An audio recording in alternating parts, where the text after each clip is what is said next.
guys and welcome back to my channel Certify AS। तो हम यहाँ अपनी इंडियन पॉलिटी की ये नई वाली सीरीज है ना, एक तो हमने कंप्लीट कर दी है। ये नई वाली सीरीज इसमें हमने क्रिस्प और बहुत ही पॉइंट टू पॉइंट नोट्स बनाए हैं, जिसमें हर जगह से current affairs and all cover करके बनाए हैं। तो वह बार बार मैं इसलिए बताती हूँ कि कोई भी बंदा है वो मान लीजिए बीच में किसी चैप्टर से शुरू कर दे, तो उसके लिए है कि मैं बता दूँ। तो ये चैप्टर नंबर 4 है, आज हम लेकर आए हैं आपका, और इसका नाम है प्रियम्बल ऑफ द कॉन्स्टिट्यूशन। तो शुरू करने से पहले चैनल को एक बार सब्सक्राइब जरूर कर लीजिएगा, बेल आइकन को प्रेस कर लीजिए ताकि आपको रेगुलर अपडेट्स मिलती रहें। तो आइए देखते हैं। तो देखिए, अमेरिकन कॉन्स्टिट्यूशन जो था वो ऐसा पहला कॉन्स्टिट्यूशन है जिसने प्रियम्बल को शुरू किया था। क्लियर है? तो ये बात याद रखिएगा। दूसरी बात ये कि एन के पालकीवाला, इनके बारे में काफी आपने सुना होगा, नाम तो सुना ही होगा। एक ये काफी फेमस जूरिस्ट थे और कॉन्स्टिट्यूशनल एक्सपर्ट भी थे। इन्होंने प्रियम्बल को कहा है कि ये आइडेंटिटी कार्ड है कॉन्स्टिट्यूशन का। तो कोई पूछे कि who has set the preamble as the identity card of the constitution, तो you have to answer this N A Palkhivala. Next is preamble to the Indian Constitution is based on the objective resolution drafted and moved by Pandit Nehru and adopted by Constituent Assembly. It had been amended by 42nd Constitution Amendment Act 1976, which added three new words: socialist, secular, and integrity. So if I explain this to you, this is, if you remember, that objective resolution has been moved by Pandit Jawaharlal Nehru, है ना। तो उसी के बाद ही उसी का ही ये preamble जो है ये उस पर बेस्ड है पूरी तरह से, और ये कॉन्स्टिट्यूएंट असेंबली ने अडॉप्ट किया है। और ये जो 42nd अमेंडमेंट आया था 1976 का, बहुत इंपॉर्टेंट है ये अमेंडमेंट। इसने तीन नए वर्ड्स जो है वो ऐड करे, जिसमें सोशलिस्ट, सेकुलर और इंटीग्रिटी आया है ना। तो याद रखिएगा, 76 वाले अमेंडमेंट में जो है वो तीन नए वर्ड्स आए हैं, जिसमें सोशलिस्ट है, सेकुलर है और इंटीग्रिटी है। अब हमें क्या करना है, हमें इसको सही से याद करना है। तो हम इसे 2-3 बार यहाँ पे रिपीट करेंगे। इसको आपको बस कंठस्थ कहते हैं ना, रट लेना है, एकदम याद कर लेना है कि प्रियम्बल आपसे कोई पूछे, आप मुंह जबानी उसको बता दो। ठीक है? तो आइए पढ़ते हैं, आप रिपीट करिएगा इसको। We the people of India having solemnly resolved to constitute India into a sovereign, socialist, secular, democratic republic, and to secure to all its citizens justice, social, economic, political, liberty of thought, expression, belief, faith, worship, equality of status and of opportunity, and to promote among them all fraternity, assuring the dignity of the individual and the unity and integrity of the nation. In our Constituent Assembly, this 26th day of November 1949, do hereby adopt, enact and give to ourselves this constitution. इसको pause करके, back करके बार बार repeat करिएगा। अब I am explaining this, इसमें कहने का क्या मतलब है। हम भारतवासी ये बात कहते हैं कि हम ये बात मानते हैं कि इंडिया जो है वो सोवेरियन है, मतलब किसी के अंडर नहीं आती, आज़ाद है ना। अब एक एक करके एक्सप्लेन करेंगे, आगे दिया हुआ है, लेकिन अभी हम ऐसे बता रहे हैं। सोशलिस्ट है, सेकुलर है, हर धर्म को एक मान्यता दी जाएगी। डेमोक्रेटिक है, डेमोक्रेसी यहाँ चलेगी। रिपब्लिक है, एक कोई मोनार्की नहीं होगी, एक हेड जो होगा वो कुछ सालों के लिए ही होगा और उसे पब्लिक चूज करेगी, है ना। और सारे सिटीजन्स को क्या मिलेगी? जस्टिस मिलेगी। याद रखिएगा, कौन कौन सी जस्टिस मिलेगी, चाहे वो सोशल जस्टिस हो, न्याय मिलेगा, मतलब सोशल हो, इकोनॉमिक हो या पॉलिटिकल हो, जस्टिस दी जाएगी। लिबर्टी, आज़ादी होगी कि वो कुछ सोच सकते हैं, एक्सप्रेशन दे सकते हैं, मान सकते हैं, किसी को बिलीव कर सकते हैं, किसी चीज़ पे फेथ कर सकते हैं और पूजा आराधना कर सकते हैं। इक्वालिटी दी जाएगी स्टेटस की और अपॉर्चुनिटी की, एंड प्रमोट करा जाएगा सब कुछ। फ्रेटर्निटी दी जाएगी, इंडिविजुअल के पास में भाईचारा रहे। और हमारी कॉन्स्टिट्यूएंट असेंबली इस 26 नवंबर 1949, याद रखिएगा, 26 नवंबर 1949 को अडॉप्ट करती है, इनैक्ट करती है, और हमें पूरी तरह से अपने इस कॉन्स्टिट्यूशन को हम खुद को देते हैं।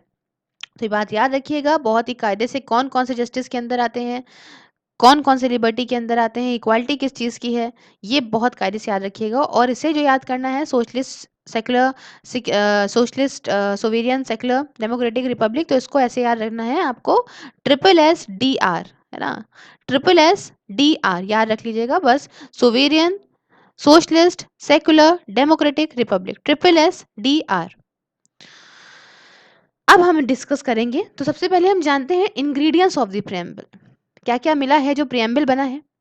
तो source of authority of constitution, the preamble ये कहता है कि जो कॉन्स्टिट्यूशन है ये अपनी अथॉरिटी लोगों से लेता है ना। हुआ क्या था कि ब्रिटिशर्स के टाइम पे लोगों पे इतनी ज्यादती हुई थी कि सब डर गए थे कि अब हमें ऐसी सरकार चाहिए जो हमसे चले, ऐसा ना हो कि अपने मन से हम लोगों को बिल्कुल एक्सप्लॉइट करे।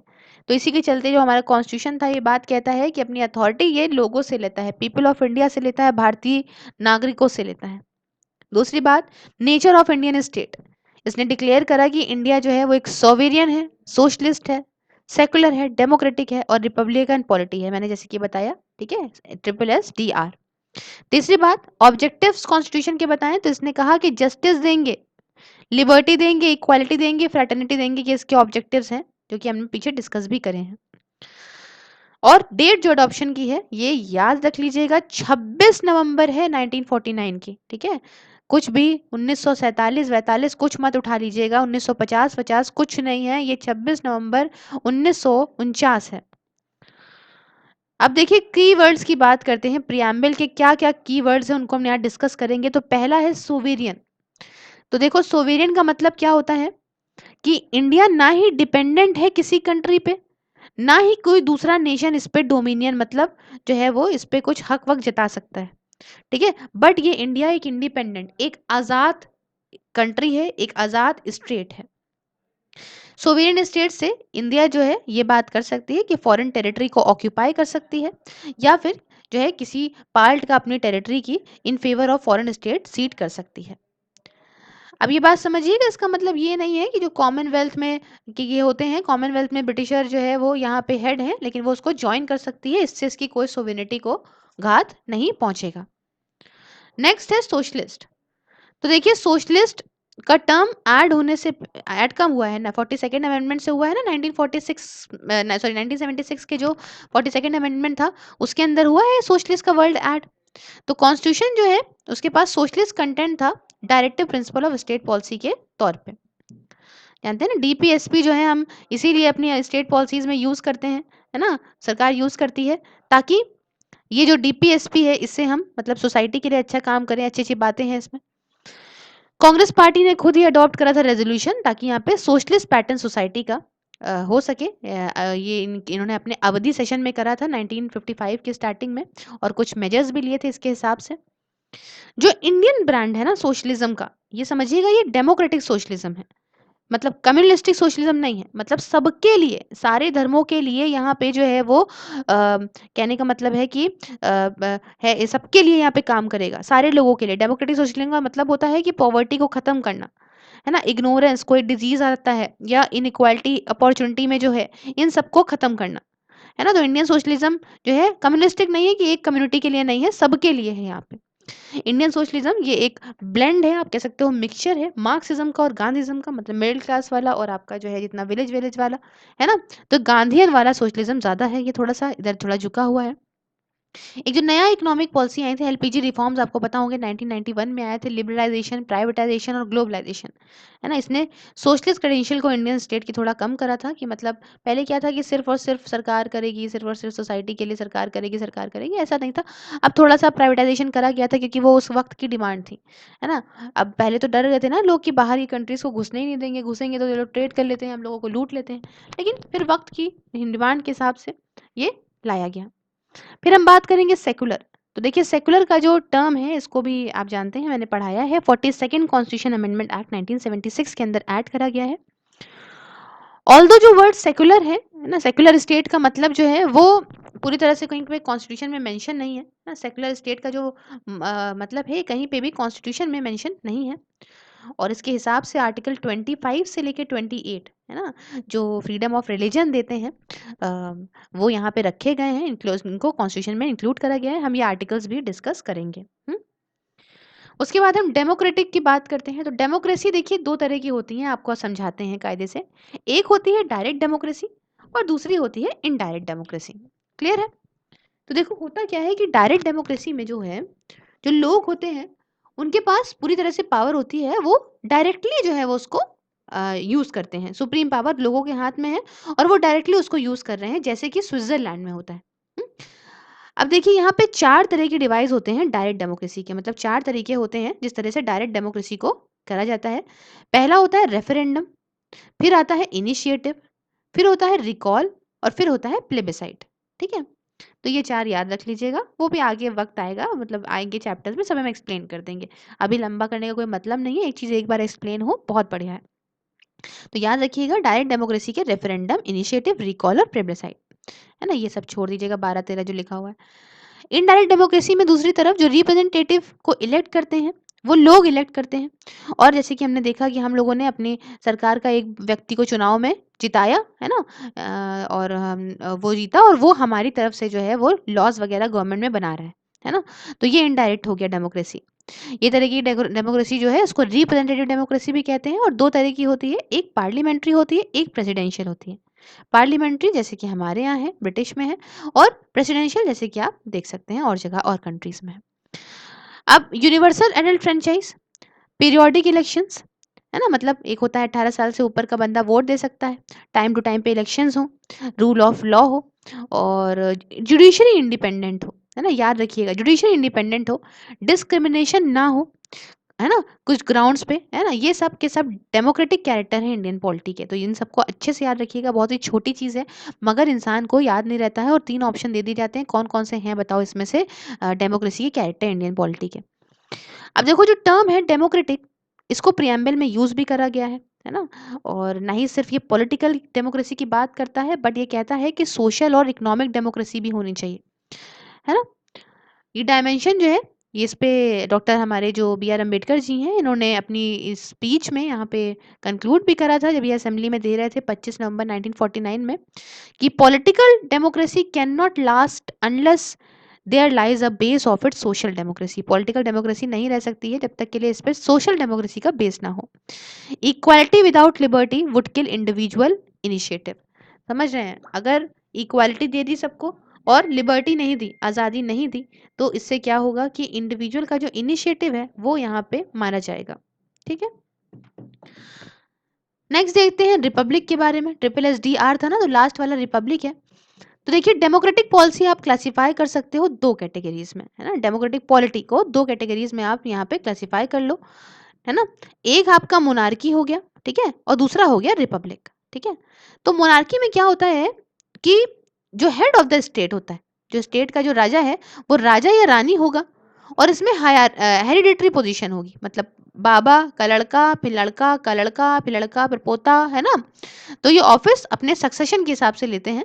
तो जैसे कि ब्रिटेन में होता है, आप जानते हैं विक्टोरिया, चार्ल्स, है ना? तो ये सब ऐसा वाला।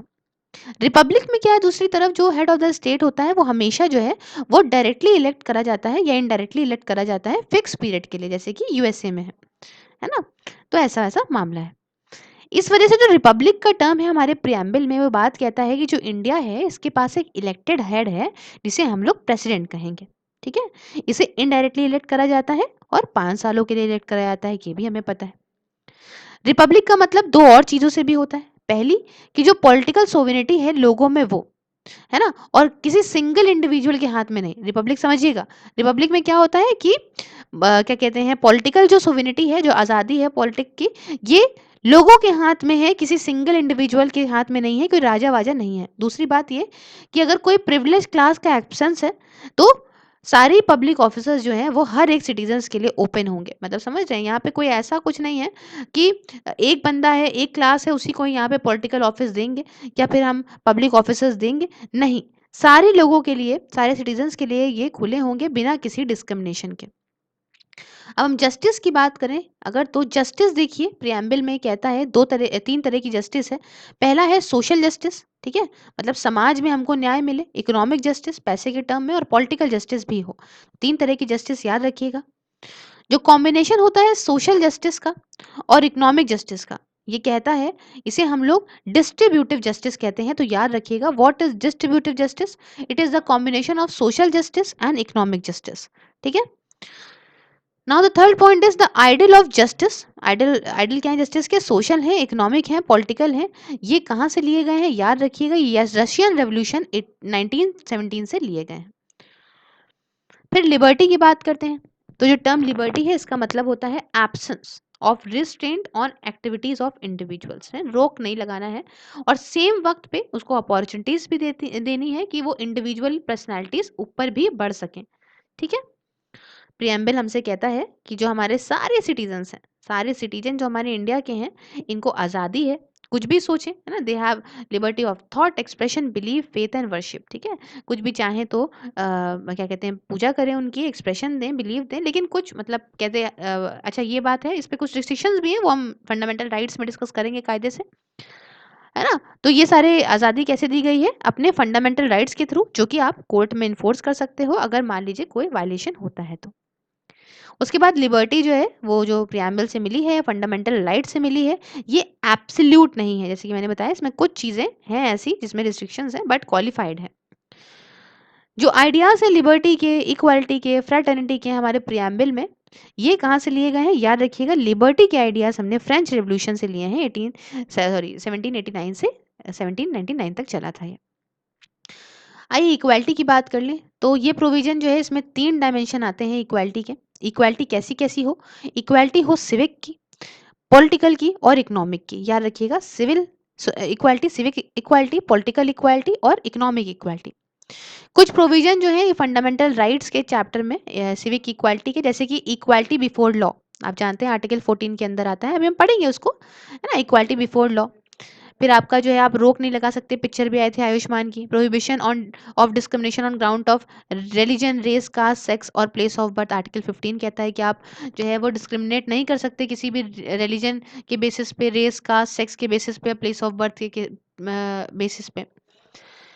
फिर सारे ही पब्लिक एम्प्लॉयमेंट में अपॉर्चुनिटीज हो, है ना, इक्वालिटी इसमें मिले, ये आर्टिकल 16 कहता है। अबोल्यूशन हो जाए अनटचेबिलिटी का, है ना, तो ये आर्टिकल 17 कहता है ना। और अबोल्यूशन हो टाइटल्स का, ये आर्टिकल 18 कहता है। One, no person is to be declare ineligible for inclusion in electoral rolls on the ground of religion, race, caste, sex. ठीक है। मतलब आर्टिकल 325 ये बात कहता है कि किसी भी पर्सन को आप इनएलिजिबल नहीं कर सकते हो, आप रोक नहीं लगा सकते हो उसको वोट देने से कि उसके रिलीजन के, उसके रिलेस के, उसके कास्ट या सेक्स के बेसिस पे। दूसरी बात ये कि जो इलेक्शंस हैं लोकसभा के लिए और स्टेट असेंबलीज के लिए, ये एडल्ट सफरेज के बेसिस पे होंगे, ये बात आर्टिकल 326 कहता है। अब हम बात करेंगे फ्रैटर्निटी की। तो देखो, फ्रैटर्निटी का मतलब होता है सेंस ऑफ ब्रदरहुड, भाईचारा, भाईचारे का भाव। ठीक है। जो प्रियम्बल है वो कहता है कि जो फ्रैटर्निटी है, जो भाईचारा है, ये दो चीज़ों को अश्योर करे। पहला, डिग्निटी इंडिविजुअल्स की, और यूनिटी एंड इंटीग्रिटी नेशन की। जो वर्ड इंटीग्रिटी है, इसको प्रियम्बल में ऐड करा गया था, मैंने बताया 42nd कॉन्स्टिट्यूशन अमेंडमेंट 1976 के अंदर। यूनिटी और इंटीग्रिटी का जो फ्रेज है हमारे नेशन का, इसमें दोनों ही साइकोलॉजिकल और टेरिटोरियल डायमेंशन आते हैं, है ना। साइकोलॉजिकल भी आते हैं और टेरिटोरियल भी आते हैं, है ना। नेशन के इंटीग्रेशन में मतलब आप मेंटली भी आपस में ही जो है वो भाईचारा बना के चलो, हाँ। और दूसरी बात कि देश में भी बंटवारा नहीं करना है, उसमें भी आप स्टेट वाइज भी भाईचारा बना के चलो। यहाँ थोड़ा फॉन्ट अगर गड़बड़ लग रहा हो तो sorry. Significance of the preamble लिखा हुआ है, क्या इंपॉर्टेंस है प्रियम्बल की। तो देखिए, प्रियम्बल जो है वो एम्बॉडी करता है बेसिक फिलॉसफी और फंडामेंटल वैल्यूज को, जैसे कि पॉलिटिकल, मॉरल, रिलीजियस, है ना। कॉन्स्टिट्यूशन इस पे बेस्ड है, उस पे यहाँ पे प्रियम्बल जो है वो बेसिक फिलॉसफी लेकर आता है। सर अल्लादी कृष्ण स्वामी अय्यर एक कॉन्स्टिट्यूशन असेंबली के मेंबर थे, इन्होंने काफ़ी अच्छा रोल कॉन्स्टिट्यूशन को बनाने में बनाया है। इन्होंने कहा है कि जो प्रियम्बल है हमारे कॉन्स्टिट्यूशन का, वो एक्सप्रेस ये बात करता है व्हाट वी थॉट और ड्रीम सो लॉन्ग, है ना। जितना हमने सपना देखा इतने सालों से, जो हम सोचते थे, वो प्रियम्बल एक्सप्रेस करता है।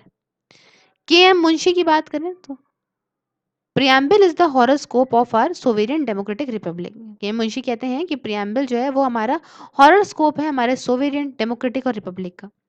सर अर्नेस्ट बार्कर की बुक का नाम था, याद रख लीजिए, मैंने बुक का नाम भी लिखा और डाल दिया, principle of social and political theory 1951। तो अभी कभी मैच द फॉलोइंग में आ जाए तो आप ये लिख सकते हो कि अर्नेस्ट बार्कर की बुक थी जिसका नाम था principle of social and political theory. अब एक बात पे बड़ा डिस्कशन चलता है, क्वेश्चन भी आता है कि whether preamble is a part of the constitution और नॉट। तो बहुत सारे डिस्कशंस हुए, उस सबको हमने लिखना ज़रूरी नहीं समझा। एक केस आया, 2 केस आया, फिर केशव नंदा में कुछ कहा, बिरु-बिरु यूनियन में कुछ कहा। ऐसे करते-करते मैंने सार निकाला है कि आखिरी में क्या हुआ, है ना? तो करंट जो ओपिनियन है, जो सुप्रीम कोर्ट कहता है कि preamble is a part of constitution, ठीक है? It is in consonance with the opinion of founding fathers of the constitution. है ना? 2 चीज़ें यहाँ पे नोट करने वाली हैं। पहली बात ये कि प्रियम्बल ना ही सोर्स ऑफ पावर है लेजिस्लेचर को, मतलब लॉ मेकिंग बॉडी को, ना ही प्रोहिबिशन है पावर के लेजिस्लेशन पे। मतलब ना ही यहाँ से इसमें जो है वो प्रियम्बल से कोई पावर निकलती है, ना ही प्रियम्बल रोक लगाता है पावर पे लेजिस्लेचर की। और दूसरी बात, ये नॉन जस्टिसिएबल है, दैट इज़ इसकी जो प्रोविजंस हैं वो इन्फोर्सेबल नहीं है कोर्ट ऑफ लॉ में। ठीक है? तो 2 बातें यहाँ याद रखिएगा, और एक बात ये भी याद रखिएगा कि जो क्या कहते हैं, अभी सुप्रीम कोर्ट ने कहा है कि प्रियम्बल जो है ये पार्ट है कॉन्स्टिट्यूशन का। अमेंडेबिलिटी की लेके बात करें प्रियम्बल को लेके, तो हाँ, ये अमेंडेबल तो हो ही सकता है ना? अमेंड हो सकता है। तो प्रियम्बल जो है अमेंड हुआ है अभी तक सिर्फ एक दफ़ा, और ये हुआ था 1976 में, है ना? और ये 42nd कॉन्स्टिट्यूशन अमेंडमेंट एक्ट के अंदर हुआ था, जिसमें 3 नए वर्ड्स आए थे जो कि हमने डिस्कस भी करे हैं, सोशलिस्ट, सेकुलर और इंटीग्रिटी। प्रियम्बल के अंदर आए थे, इसने जो है वो अभी तक वैलिड है, ये उसमें कुछ गलत नहीं है।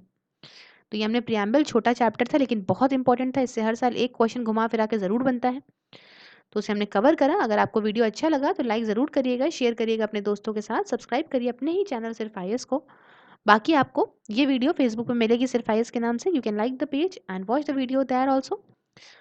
Else, if you want to follow me on Twitter, Instagram or Telegram, you can visit to the description box. You will find link there. Please share your views in the comment box. They are wonderful. Thank you so much for discussion. Have a wonderful day ahead. Take care.